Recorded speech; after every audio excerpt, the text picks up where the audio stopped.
ফেব্রুয়ারিতে সুইজারল্যান্ডে প্রতিষ্ঠিত গাজা হিউম্যানিটারিয়ান ফাউন্ডেশন বা GHF যুদ্ধ কবলিত গাজা উপত্যকায় চলতি সপ্তাহেই শুরু করতে যাচ্ছে ত্রাণ বন্টন কার্যক্রম, যা দেখভালের দায়িত্বে সরাসরি জড়িত থাকবে যুক্তরাষ্ট্র। এমনটাই বলছে জেনেভা কমার্শিয়াল রেজিস্ট্রি।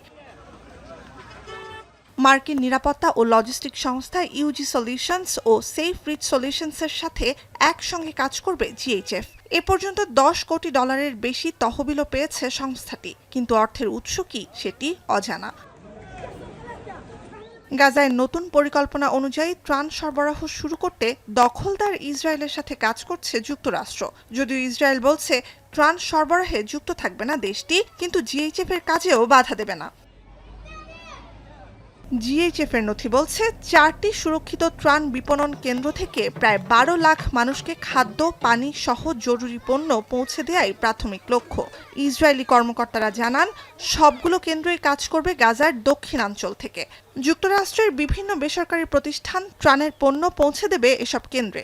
সেখান থেকে বিভিন্ন দাতব্য সংস্থা ত্রাণ বন্টনে সহায়তা করবে। তবে GHF এর সাথে কাজ করতে সম্মতি দেয়া দাতব্য সংস্থাগুলোর নাম গোপন রাখা হয়েছে। পরিকল্পনায় যুক্ত থাকবে না বলে জানিয়েছে জাতিসংঘ।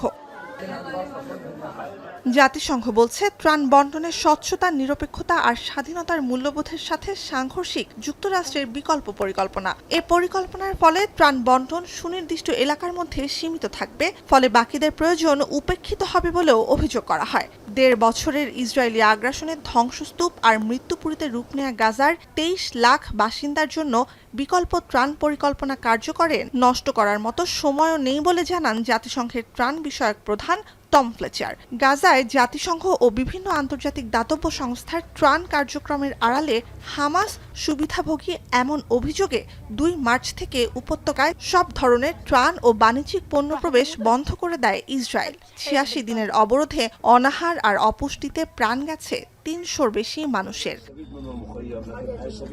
নুজহাত কামাল, এখন বিশ্ব। শাইনি চুলে এখন হবে সব হেয়ার স্টাইল। সিল্কোর দ্বিগুণ শাইনি চুল প্রতিদিন।